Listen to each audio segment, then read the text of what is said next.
The Mountain Is You, by Brianna Wiest. Introduction. Have you ever felt like you were your own worst enemy? Like there's this invisible wall between the person you are today and the person you dream of becoming. You know what you need to do. You set the goals. You make the plans. You might even start, but then, something happens. You procrastinate. You get distracted. You fall back into old habits, and that wall just seems to get taller. It's one of the most frustrating feelings in the world, isn't it? To know you have all this potential inside you, but to feel like some part of you is actively working against your own happiness. There's a fascinating story about one of the greatest psychological minds of the 20th century, Carl Jung. When he was a child, he didn't particularly like school. He didn't quite fit in, and the pressure felt immense. One day, he was knocked down in the schoolyard and hit his head. As he lay there, a thought flashed through his mind. Maybe I won't have to go back to school now. Shortly after that, young Carl began to experience mysterious, uncontrollable fainting spells. They were real. He would genuinely lose consciousness. But years later, as a brilliant psychoanalyst, he looked back and understood.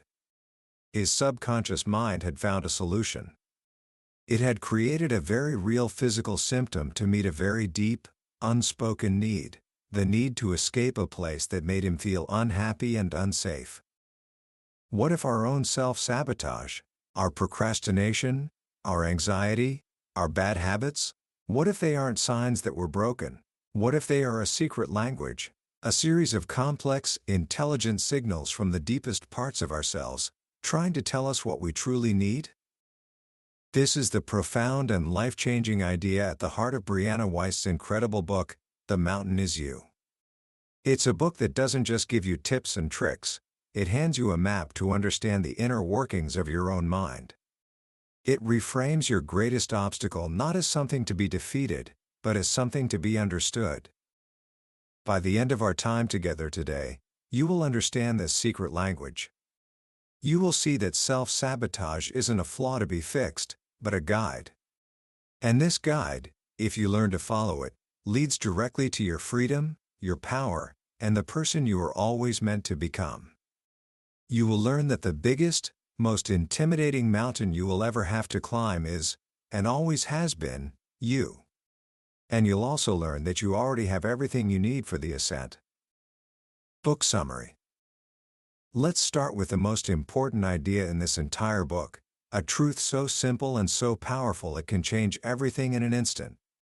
The author, Brianna Wiest, tells us that there is nothing holding you back in life more than yourself.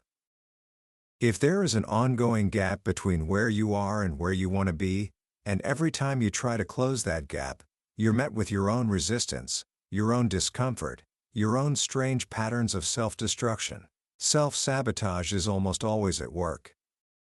But here is where we get it all wrong. We think self-sabotage is a form of self-hatred. We think it's a lack of willpower, or low confidence.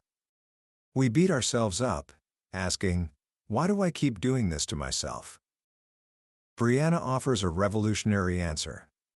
Self-sabotage is not an act of self-destruction.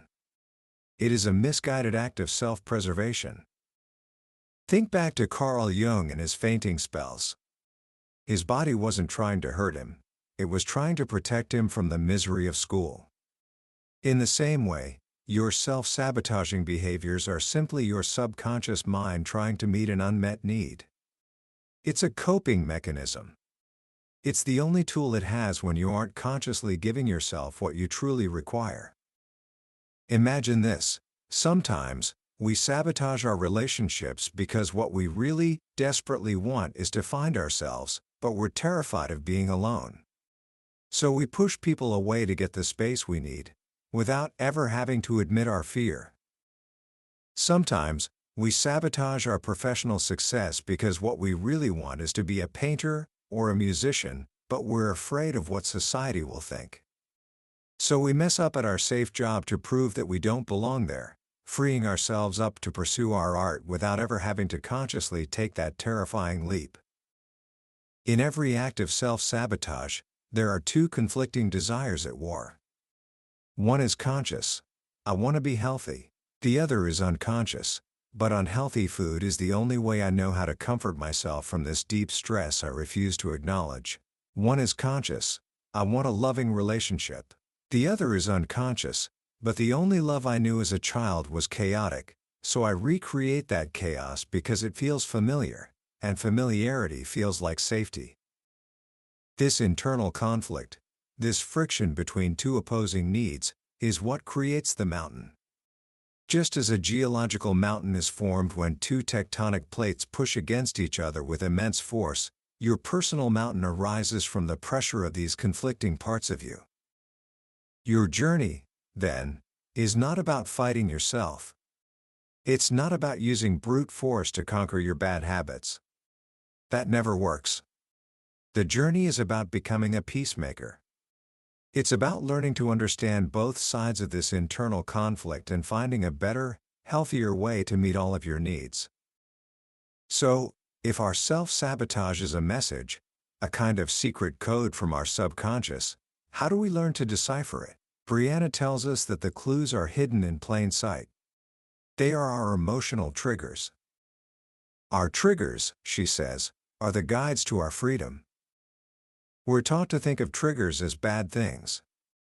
We're told to avoid them, to build safe spaces where we'll never be confronted by them. But this is like trying to navigate a ship by ignoring the lighthouse. Your triggers are not there to hurt you. They are there to show you where you are wounded. And your wounds, in turn, show you your path. Let's look at some of the most common negative emotions we try to avoid, and let's reframe them, not as enemies, but as wise messengers. Take jealousy. There is almost no emotion we are more ashamed of. When we feel jealous of someone, of their success, their relationship, their confidence, our first instinct is to find a flaw in them. We tell ourselves, oh, they probably got lucky, or their relationship looks perfect online, but I bet they're miserable. We do this to make ourselves feel better, to justify why we don't have what they have. But what if jealousy isn't about them at all? What if it's about you? Brianna argues that jealousy is one of the most powerful compasses you will ever have. It points directly to what you truly desire but are not allowing yourself to pursue. You aren't angry at that successful person. You are angry that they are allowing themselves to chase their dream while you are not. You don't resent their happiness. You resent that you've accepted a life that doesn't make you feel the same way. The moment you see jealousy not as a judgment of them, but as a roadmap for yourself, everything changes. The feeling transforms from a bitter poison into a powerful fuel. It stops being a reason to tear others down and becomes a reason to build yourself up. Or what about anger? We're taught that anger is destructive. We confuse it with aggression and rage. But true anger is a beautiful, transformative emotion. Anger is the guardian of your boundaries. It rises up to tell you, hey, something here is not right. A line has been crossed. Anger is an influx of motivation designed to help you take action and change a situation that has become unjust or unbearable. Think about the moment you hit rock bottom. That point where you look at your life and just scream, I am not going to live like this anymore. That feeling isn't sadness. It's anger. It's a sacred, powerful anger that finally gives you the energy to make a real, lasting change.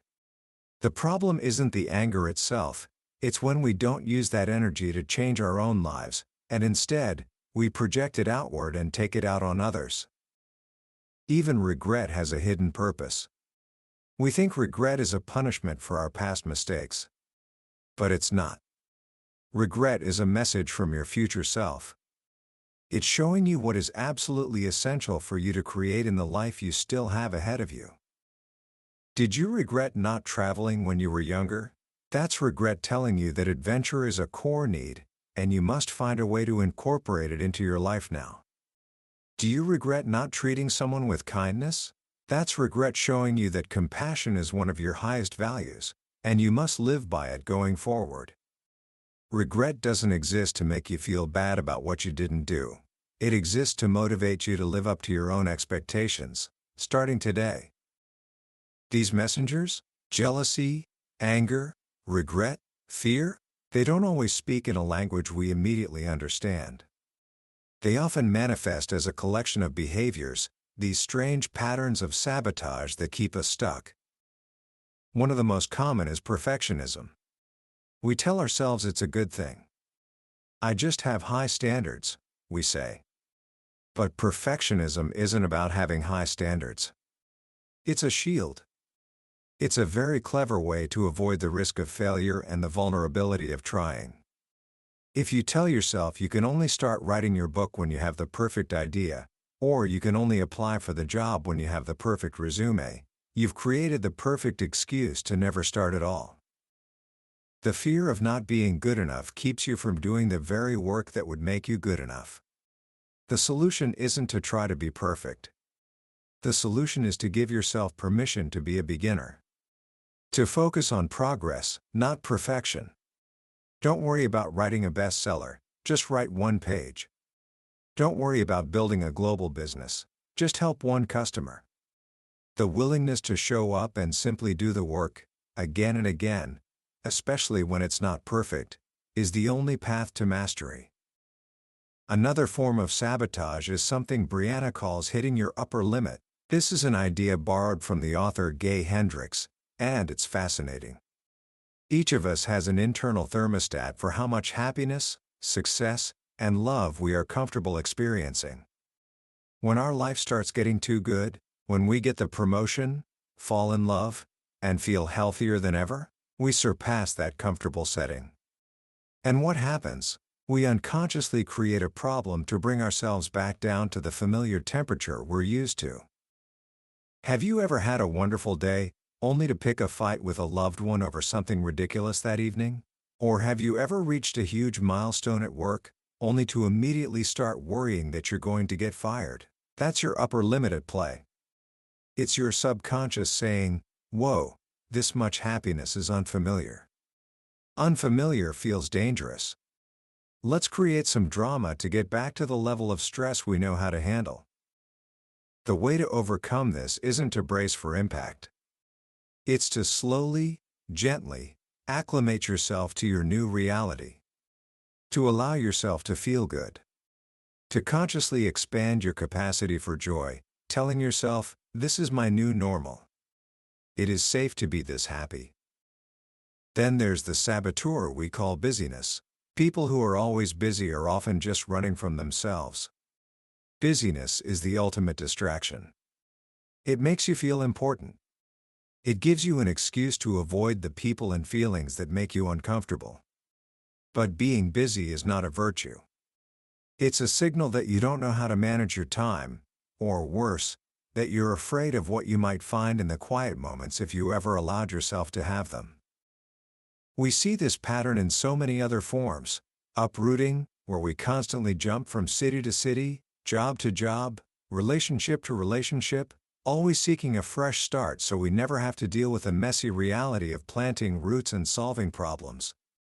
Or judging others, where we criticize people who have the success we want.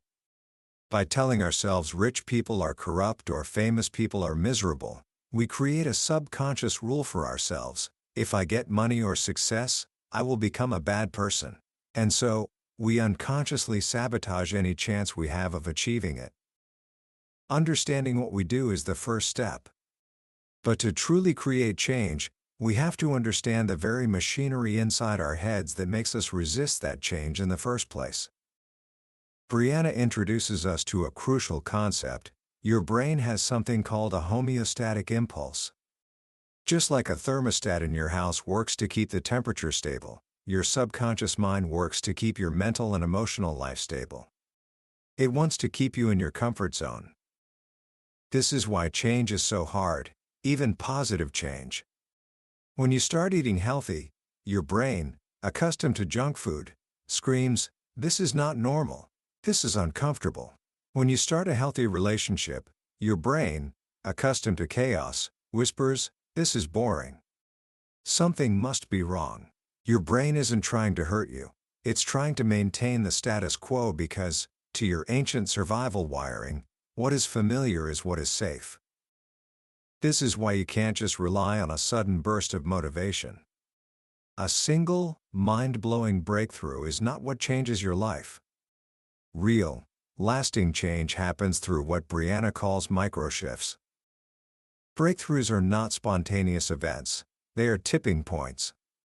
They happen after hours, days, and years of small, consistent effort. Think of the old brain teaser. Would you rather have $1 million today, or a single penny that doubles in value every day for a month? The $1 million sounds great.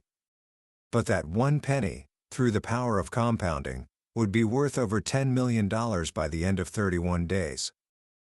That's the power of microshifts. You don't change your life by deciding to go to the gym for 2 hours every day starting tomorrow. You change your life by putting on your running shoes and walking for 5 minutes today. And then doing it again tomorrow. A microshift is drinking 1 extra glass of water, reading 1 page of a book, meditating for 30 seconds. These actions are so small they seem insignificant. But they are how you slowly, gently, and permanently reset your brain's thermostat. You make the new habit familiar. You build momentum. And before you know it, you've climbed a mountain, one tiny step at a time. There's another fascinating quality of the mind we must understand. It is anti-fragile. This means it doesn't just withstand stress, it actually gets stronger from it. Like an immune system that gets more robust after being exposed to germs, your mind needs challenges to grow. And here's the catch.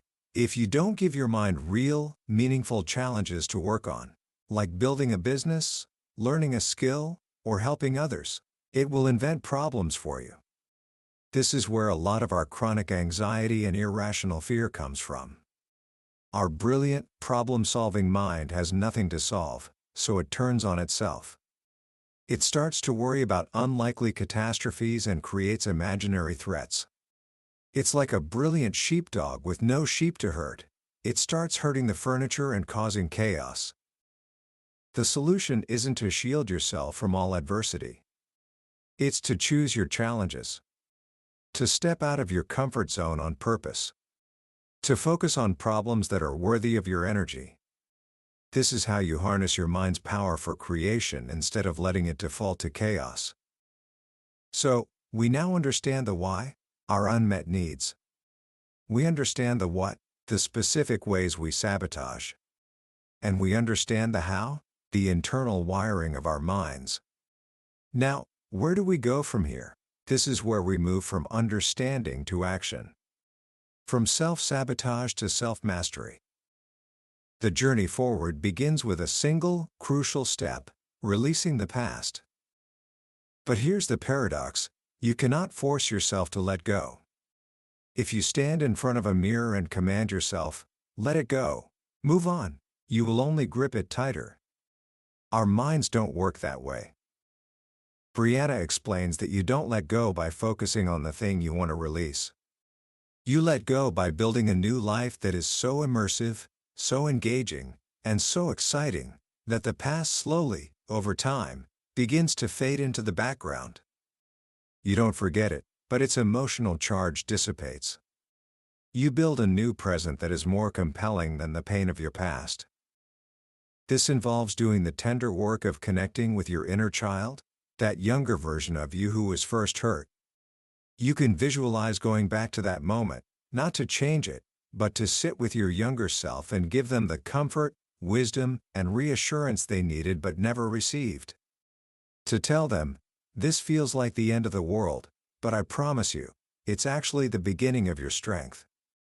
Everything is going to be okay. By reparenting that wounded part of yourself, you free it from being stuck in the past, allowing it to integrate into the whole, healed person you are becoming today. The second step on the path to mastery is to build emotional intelligence.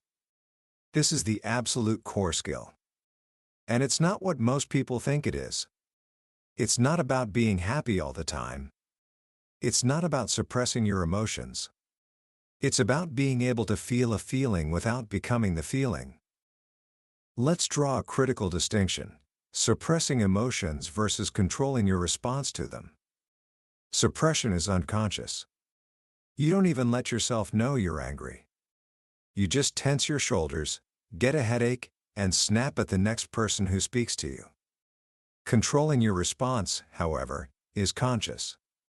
It's the ability to say to yourself, "I feel a wave of intense anger right now." That is a valid feeling. Now, how will I choose to act? You validate the emotion first. You give yourself permission to feel it. It is okay to be sad. It is okay to be scared. The moment you stop fighting the feeling, it loses its power over you.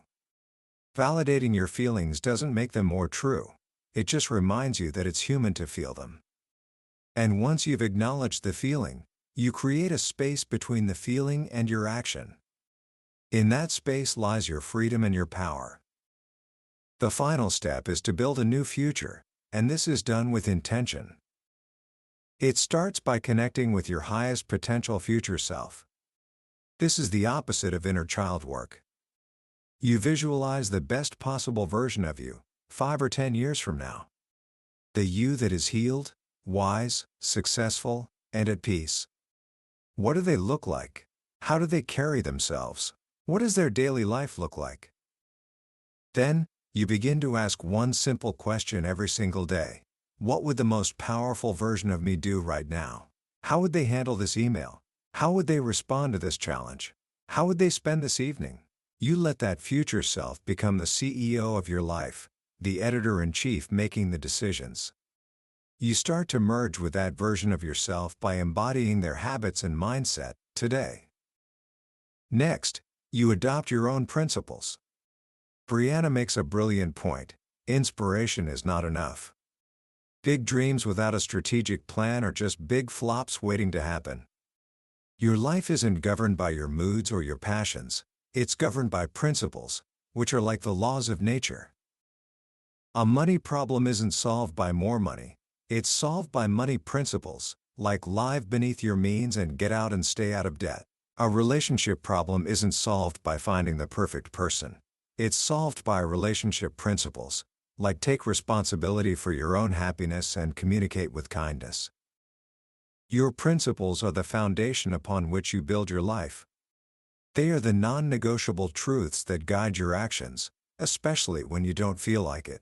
They shift you from short-term survival to long-term thriving. And finally, you uncover your true purpose. Your purpose isn't some grand, singular vocation that you have to discover. Your purpose, first and foremost, is simply to be here.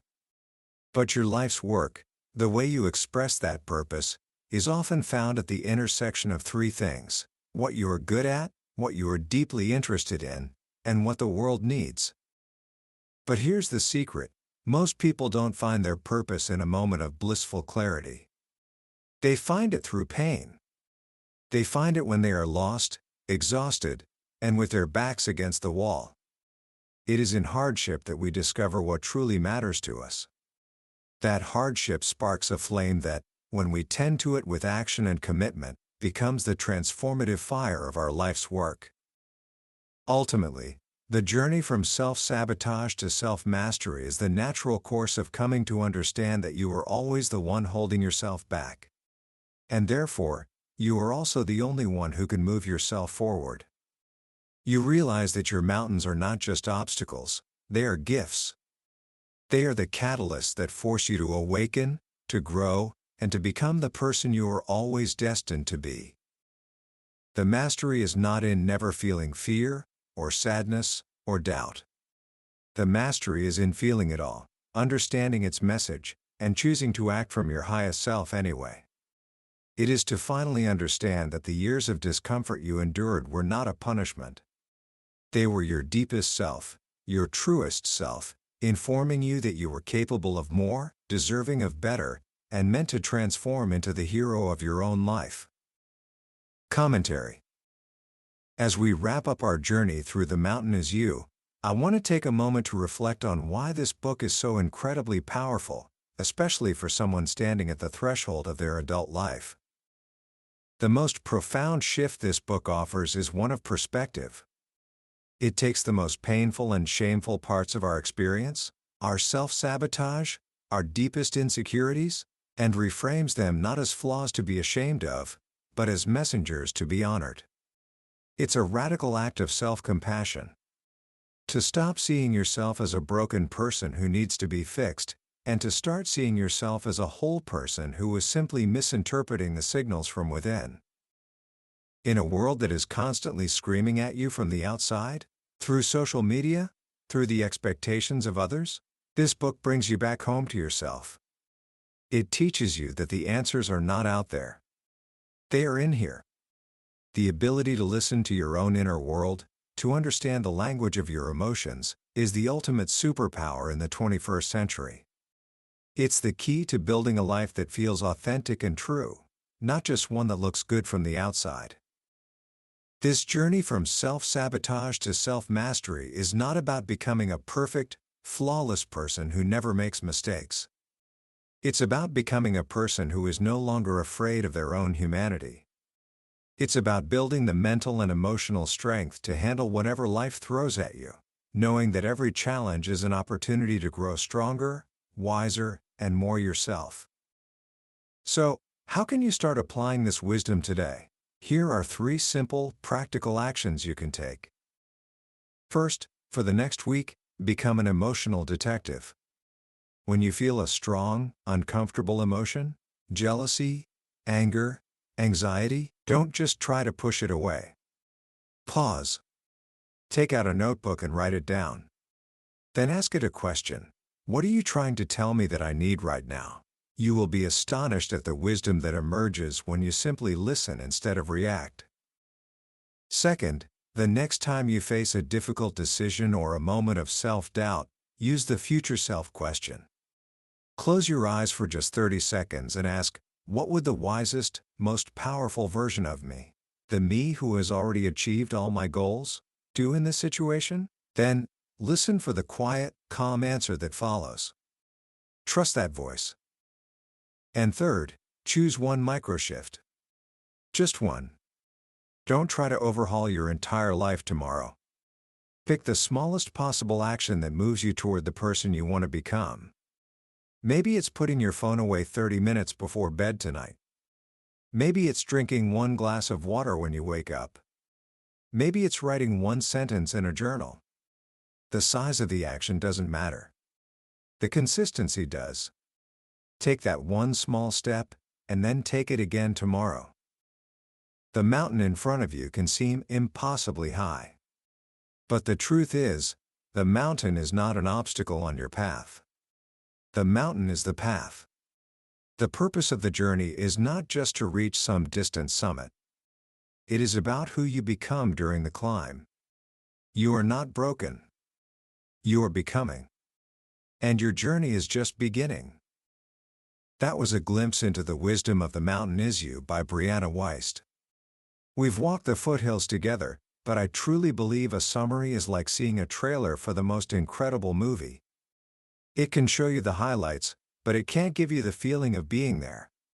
The real journey, the real transformation, happens when you sit down with the book yourself, when a certain phrase or story lands in just the right way and unlocks something within you.